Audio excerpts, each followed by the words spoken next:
Olá, gente do 7º ano. Bom dia para vocês, uma feliz semana. Que vocês tenham uma segunda-feira muito produtiva. Nós estamos com o tema Outubro Rosa. É preciso que leiam esse texto com bastante atenção para responderem a essas perguntas aqui bem fáceis, tá certo?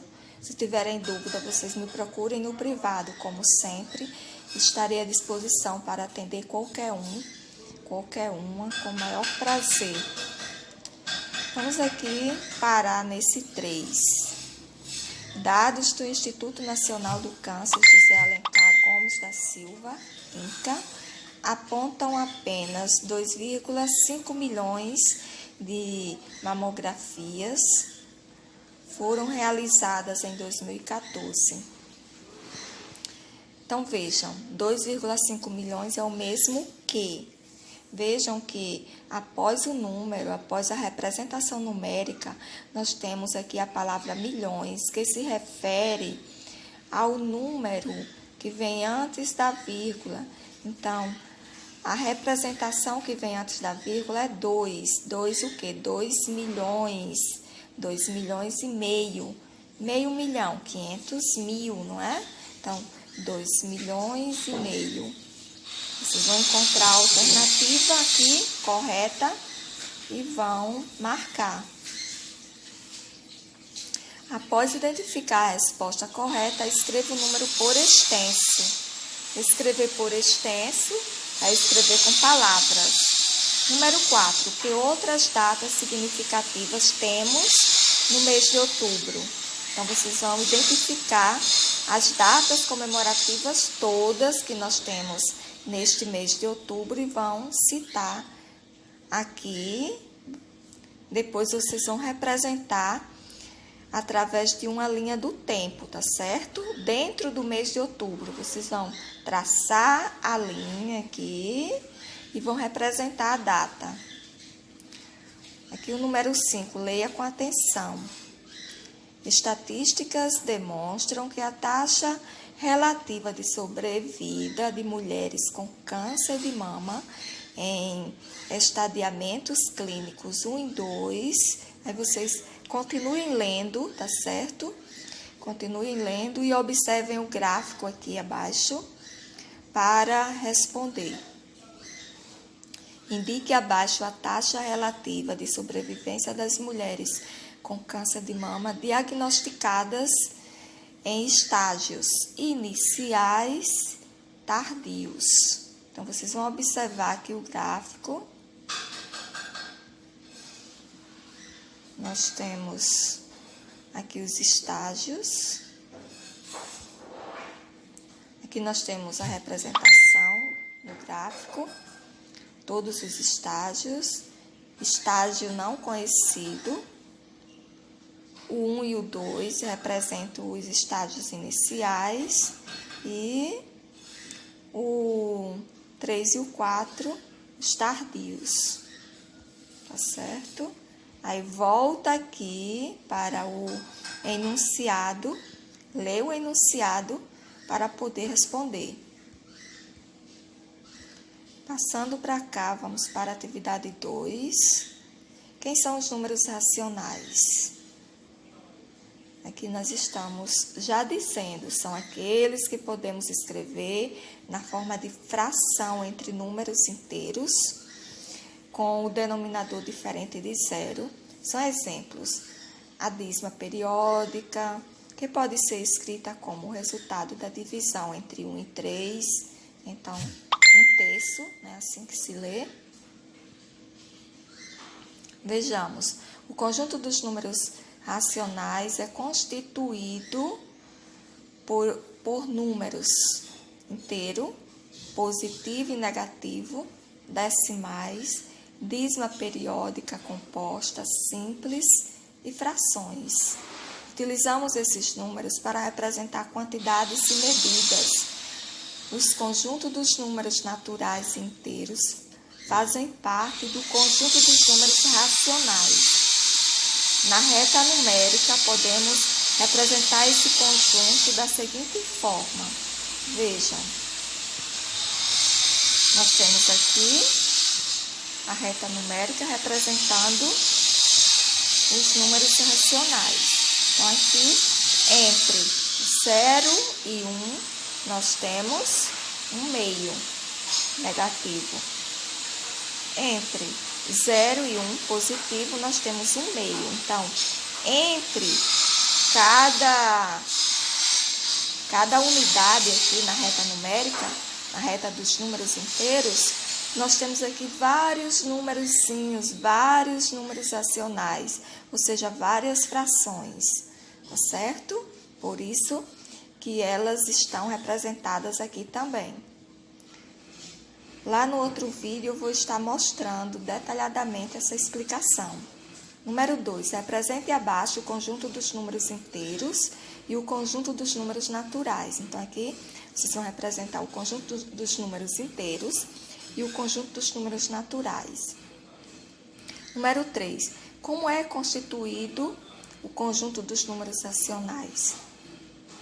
Aqui nós estamos vendo que o conjunto dos números racionais é constituído por números inteiro, positivo e negativo, decimais, dízima periódica, composta, simples e frações. E agora no outro vídeo eu vou estar explicando com mais detalhe, tá certo? Voltando aqui, pessoal, com vocês, vamos entender mais um pouco sobre os números racionais.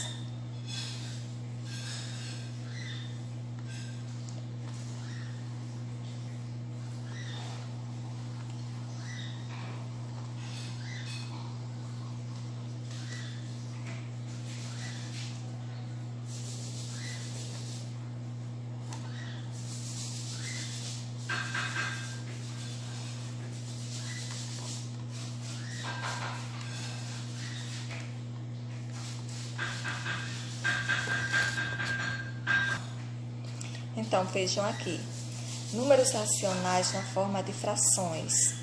Como nós lemos 4 décimos, não é? Temos que voltar aos conceitos anteriores para que a gente possa prosseguir. 5 décimos.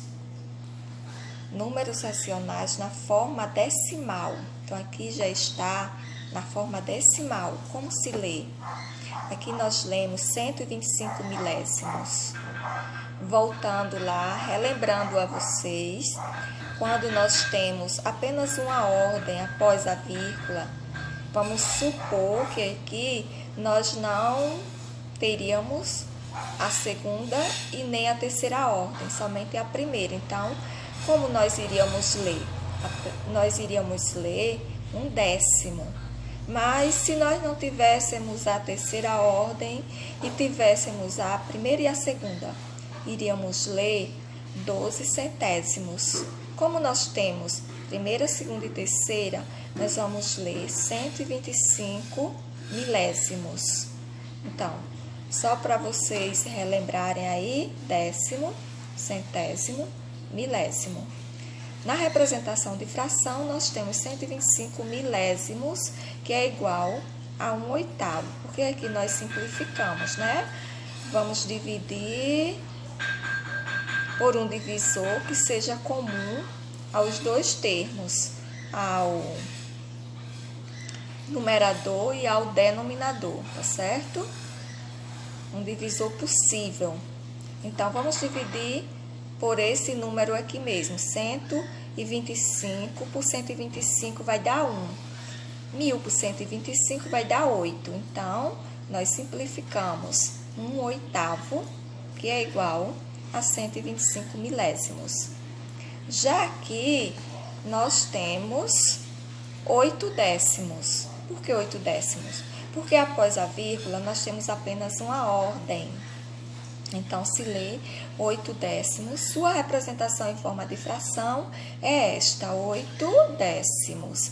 Vamos simplificar. Então, vamos ver aí um divisor que seja comum para os dois termos, numerador e denominador. 2. 8 dividido por 2 dá 4, 10 dividido por 2 dá 5. Obtemos a fração 4/5, que equivale a 8 décimos. Como isso? Vamos representar aqui de uma forma mais compreensiva para vocês. Então, aqui eu vou dividir em 10 partes iguais, porque o meu denominador é 10. 1, 2, 3, 4, 5. Vamos supor que todas as partes aqui são iguais. Nós sabemos que no desenho aqui elas estão um pouquinho no tamanho diferente, né? Mas vamos supor que todas as partes aqui são iguais. 1, 2, 3, 4, 5. Vamos lá, colorindo para que vocês possam compreender mais fácil.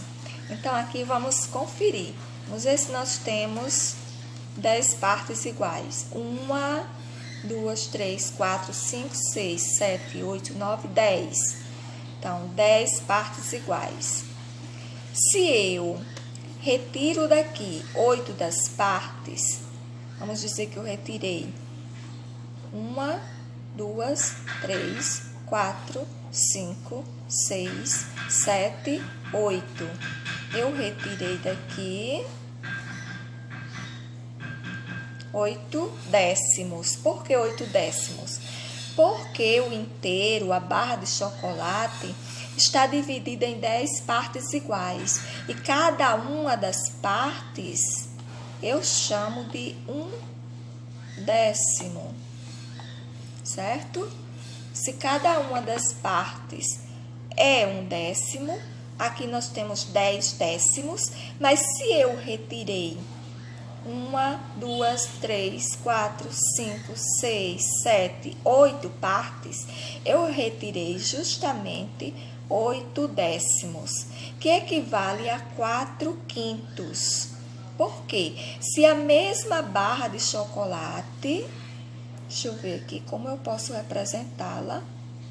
Se a mesma barra de chocolate, o mesmo tamanho, está dividido ou está dividida em 5 partes iguais. 1, 2, 3, 4. 1, 2, 3, 4. 1,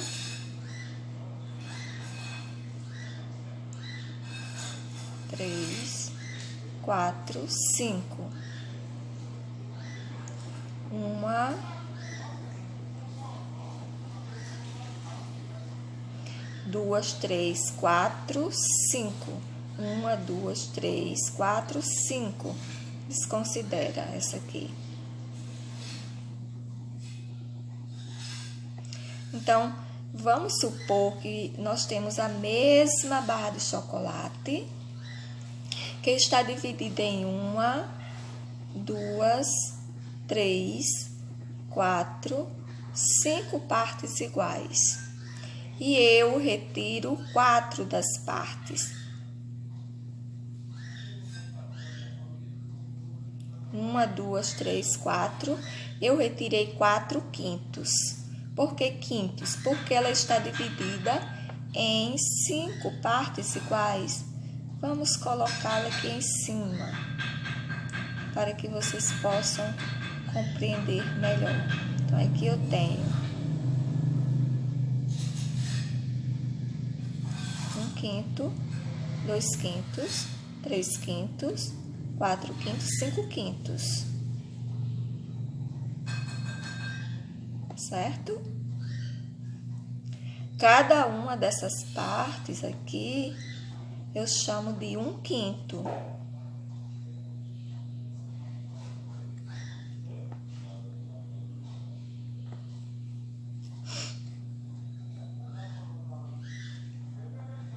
Pronto. 1 quinto, mais 1 quinto, mais 1 quinto, mais 1 quinto, mais 1 quinto. 5 quintos. Se eu pinto ou se eu retiro 1, 2, 3, 4 das partes, então eu retirei 4 quintos. 4 quintos que equivale a 8/10. Pronto, aqui mostrando para vocês.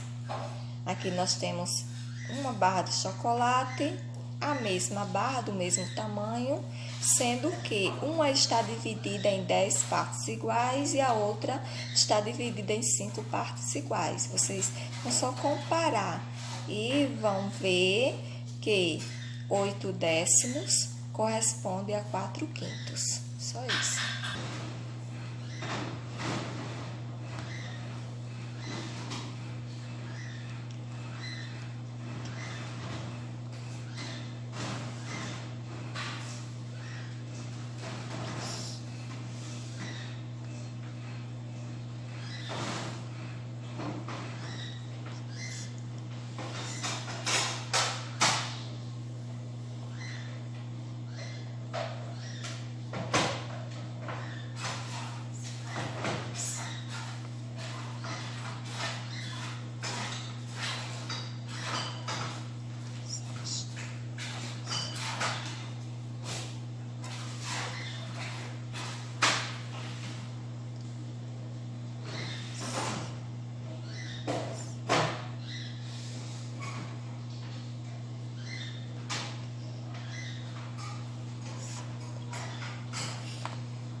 E aqui só para relembrar vocês o conjunto dos números inteiros: -4, -3, -2, -1, 0, +1,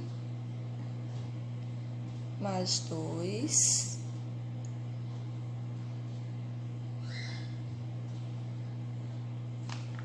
e aqui conjunto dos números inteiros sem o zero.